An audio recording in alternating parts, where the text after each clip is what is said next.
Bom, a gente vai chamar agora um entrevistado para falar um pouco mais sobre esse conflito. A gente estava mostrando imagens ao vivo lá da faixa de Gaza. Nesse momento, mostramos novamente para você, para quem está na rádio nos acompanhando, uma gigantesca nuvem de fumaça. Está muito escuro na região, obviamente que já anoitece na faixa de Gaza, mas dá para ver claramente que não é só porque já é quase noite ou já é noite por lá que o céu está tão carregado. Possivelmente os bombardeios naquela região seguem acontecendo. É muita fumaça densa e escurecida que está... Olha só, a gente consegue mostrar um pouquinho do som na região, gente? Me parece que alguns tiros estavam sendo disparados por lá.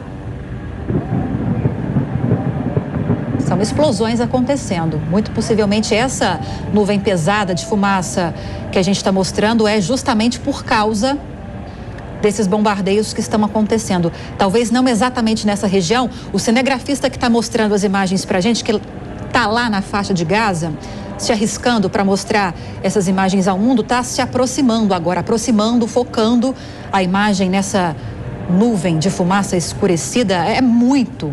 Provavelmente são bombardeios que estão concentrados nesse momento, agora aí nessa região da faixa de Gaza, que está 6 horas à frente aqui do Brasil. Se aqui 12h20, 1, 2, 3, 4, 5, 6 horas e 20 minutos, lá na faixa de Gaza, anoitece a região sob intensos bombardeios.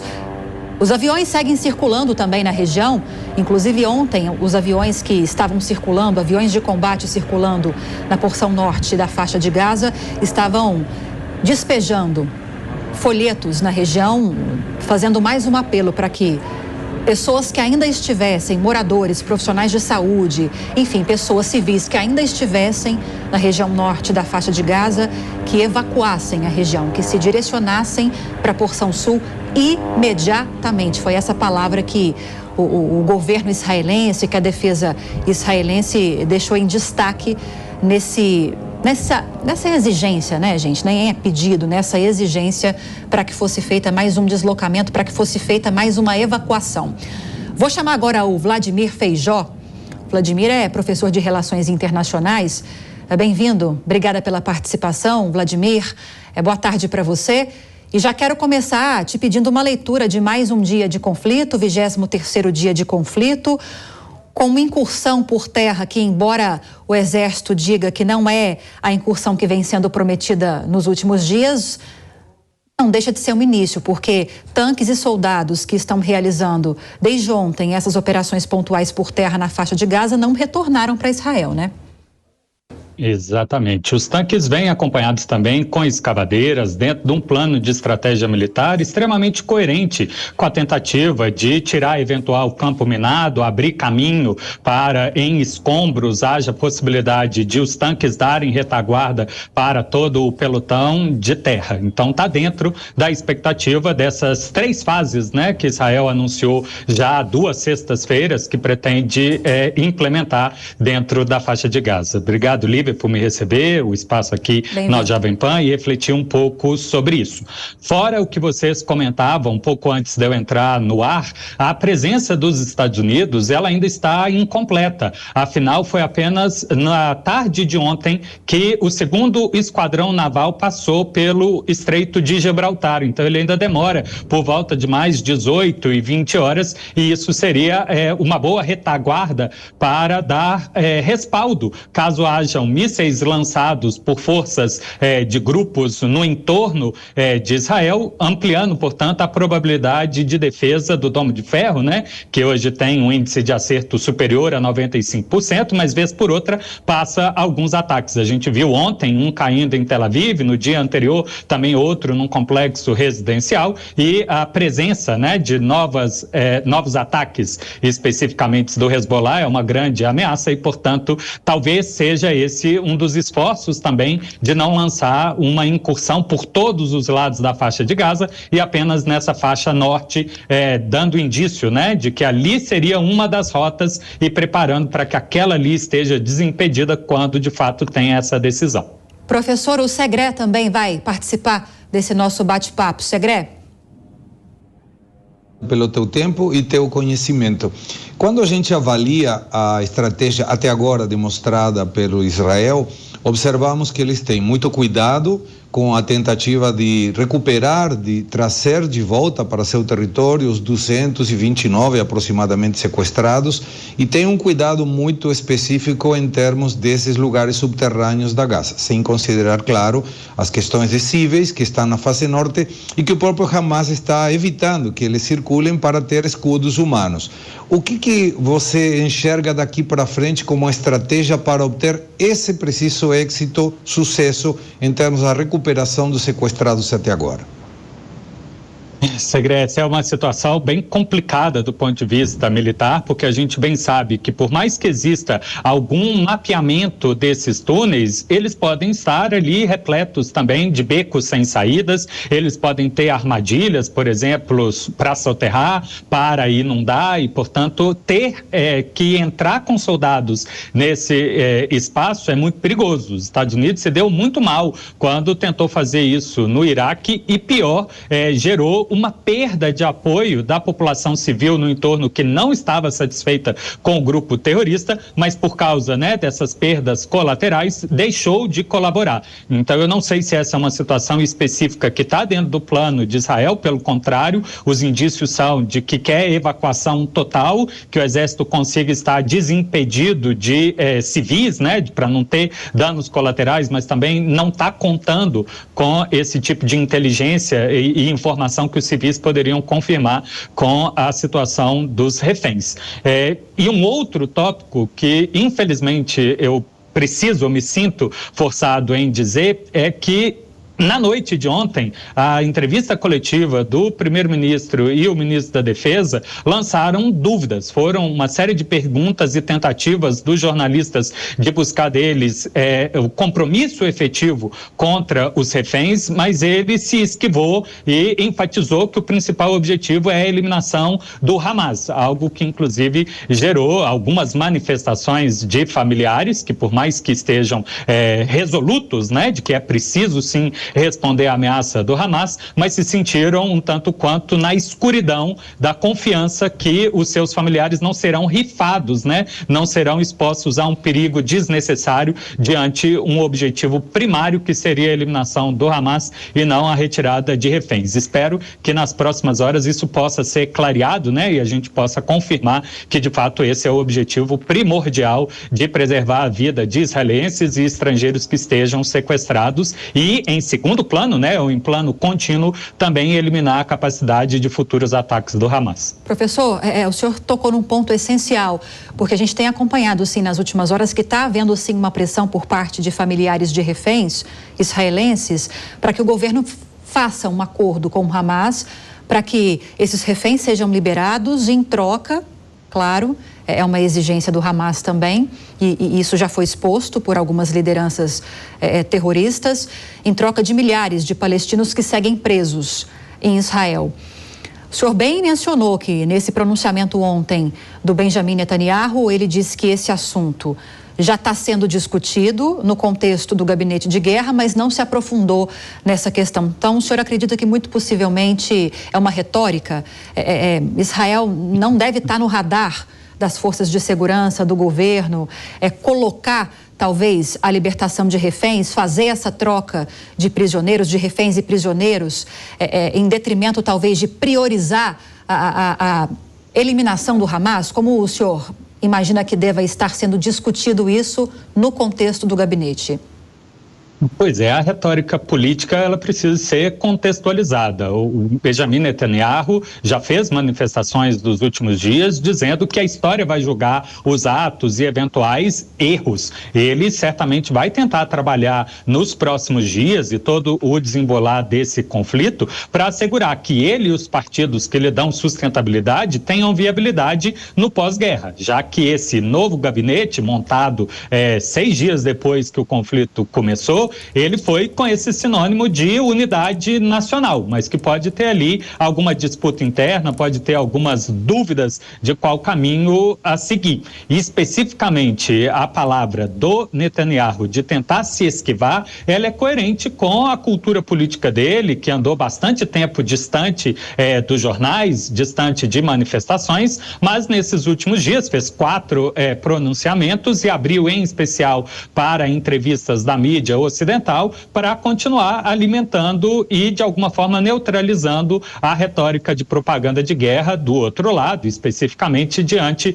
o público britânico e o público dos Estados Unidos. O que parece que está mais difícil é o britânico, né? A ministra do Reino Unido soltou um tweet muito pesado defendendo a liberdade de expressão, porém que acadêmicos deveriam perder os seus postos se fizessem questionamentos diante a postura do governo ou mesmo no momento levantasse argumentos sobre crime de guerra. Então o Netanyahu serve nos seus discursos também como uma ferramenta de propaganda. Do lado das pressões políticas sobre a prioridade, o que é mais importante, combater o Hamas e conferir uma segurança de largo prazo ou liberar os reféns, é um tiro no próprio pé, porque Israel tem que fazer os dois. E no histórico da sua existência foi resolvido nas duas coisas. Inclusive, o Mossad é famoso de ter, dentre outras coisas, buscado fora do território israelense inimigos do povo judeu ou do Estado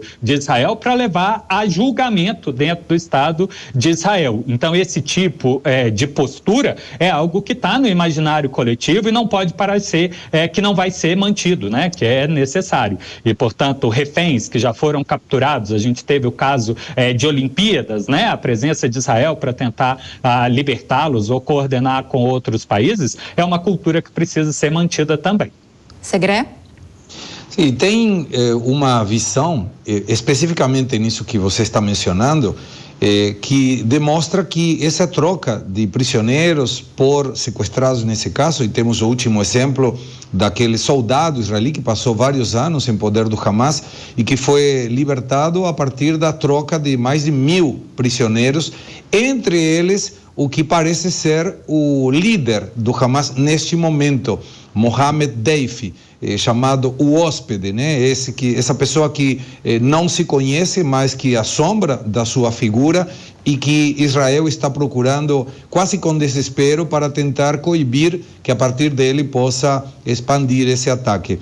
Então, como você enxerga essa possibilidade? Porque pareceria ser uma questão de fácil resolução, trocar os 220 e poucos prisioneiros sequestrados pelo Hamas por aqueles 6.000 prisioneiros palestinos que estão no Israel. Mas tem alguma coisa que não permite essa política. Qual seria, segundo a sua visão?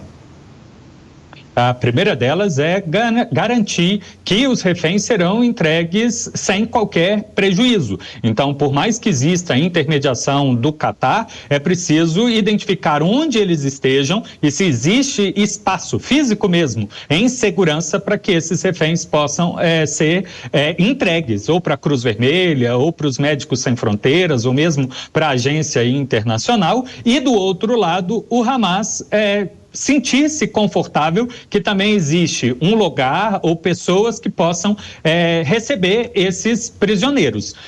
Em mensagens passadas, o Hamas chegou a falar de 11.000 pessoas.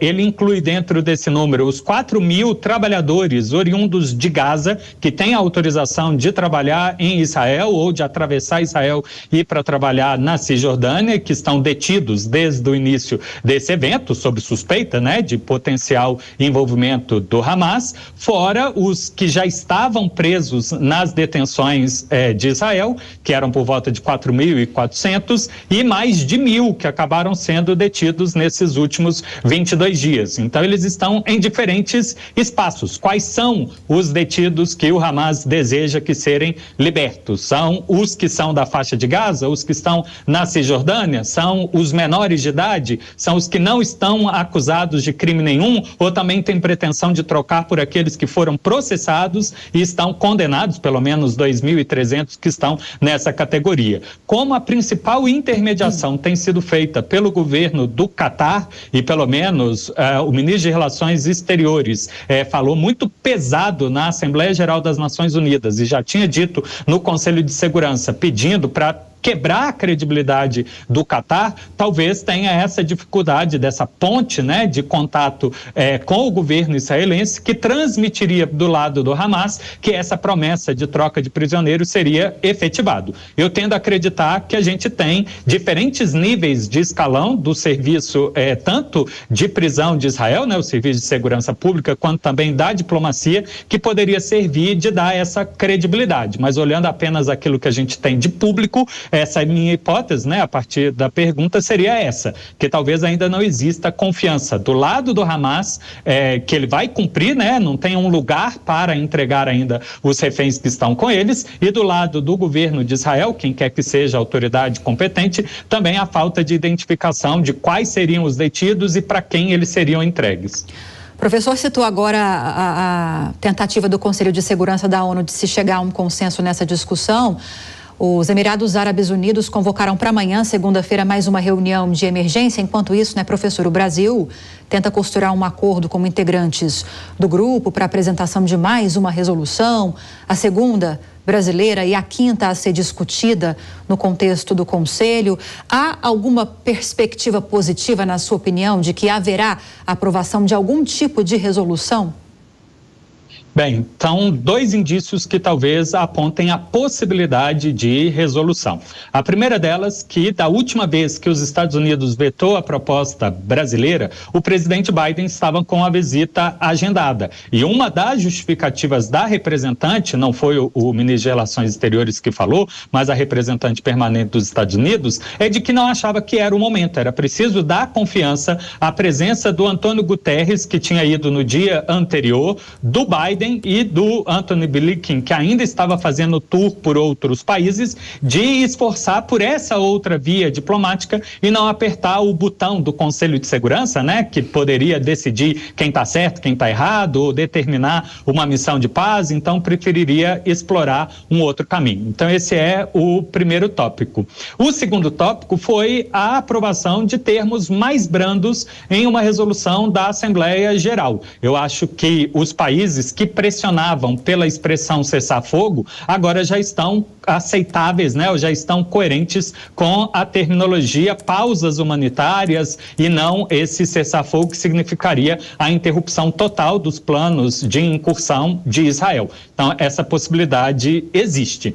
O problema maior é o que o Segré falava mais cedo, sobre a inclusão e se os Estados Unidos insistir na inclusão do direito de legítima defesa. Essa é uma ruptura muito grande dentro do Conselho de Segurança e também dentro dos membros das Nações Unidas, que aquilo que aconteceu do combate no terrorismo contra a Al-Qaeda e mesmo no início contra o Estado Islâmico é um outro universo do momento. De 2014 para cá, os Estados Unidos têm insistido numa reinterpretação do artigo 51 da Carta das Nações Unidas, o que é legítima defesa individual ou coletiva, diante um ataque, para que isso inclua também a possibilidade de resposta a entidades não governamentais sempre que um país considerar que um outro Estado não está disposto ou não tem condição de responder a esse tipo de ameaça. E a maioria dos países dentro da Assembleia Geral e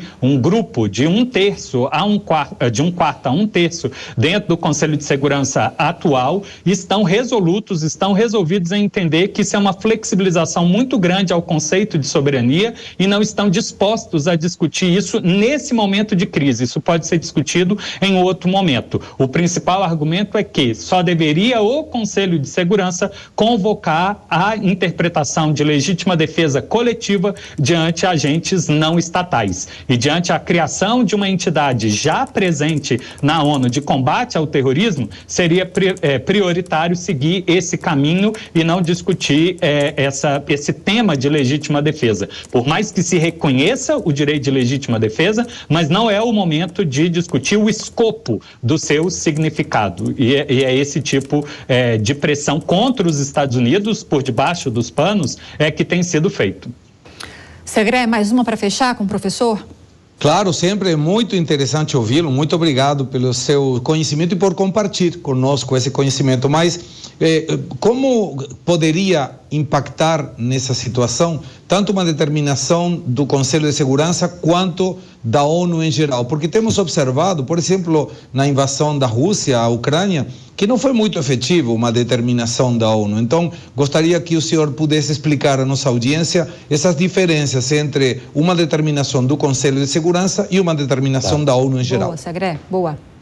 Excelente. A Assembleia Geral é o órgão político que tem a representação de todos os estados e ela ali tem a possibilidade de resolver sobre qualquer assunto. Mas nos temas de segurança, paz e justiça, a função da Assembleia Geral é subsidiária, apenas quando o Conselho de Segurança se mostre travado. E é por isso que se construiu essa cultura do chamado United for Peace, né? O conjunto dos países todos tentando mostrar uma unidade, algo que a gente não viu acontecer, por mais que teve 121, né, com a revisão do voto do Iraque, a gente teve 45 abstenções e 14 votos contrários. Houve quórum suficiente, 2/3, para mostrar que aprovou a resolução, mas ela não é uma pressão política universal, por assim dizer. Houve, inclusive, uma distribuição de quem se absteve e quem votou contrário. Especificamente, a aliança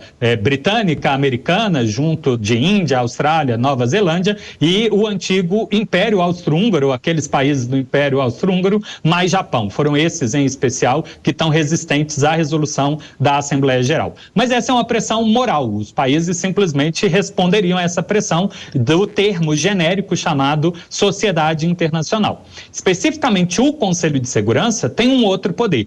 Todo membro da ONU, ao aderir a essa entidade, assume o compromisso de cumprir as decisões do Conselho de Segurança, podendo o próprio Conselho, como é competente da própria competência, determinar que circunstância é uma ameaça à paz para o mundo inteiro, inclusive o desrespeito a uma decisão do Conselho de Segurança. Existe na Carta das Nações Unidas um conjunto de ferramentas que o Conselho pode determinar, do artigo 41, sem emprego de Forças Armadas, e do artigo 42, com emprego de Forças Armadas. Então, diante uma decisão do Conselho de Segurança, que por agora a gente não tem, se não for cumprida pelo Hamas ou por Israel, pode o Conselho de Segurança voltar a se reunir e aí determinar uma postura em resposta para pressionar, inclusive com as Forças Armadas, se considerar o caso dos países da ONU, para esse tipo de postura.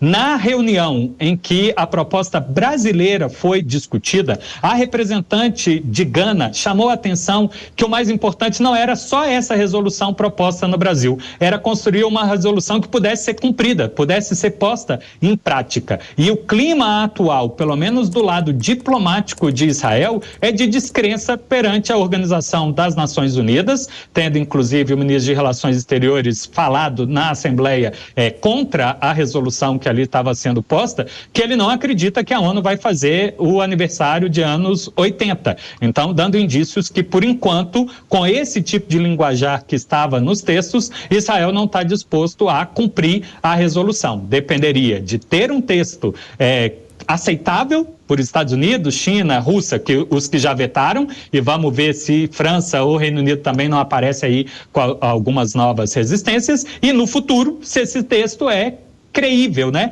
Está dentro do plano de defesa de Israel para que ele cumpra. Do lado do Hamas, eu nem vou levantar a hipótese porque eu não sei, porque não tem autoridades falando, né? Se cumpririam ou não cumpririam essa resolução. Pois bem, a gente conversou com o professor de Relações Internacionais, Vladimir Feijó, que nos esclareceu brilhantemente, né, Segré, nessa entrevista de agora. Queria te agradecer, professor. Bom domingo para você. Bom trabalho. Abraço.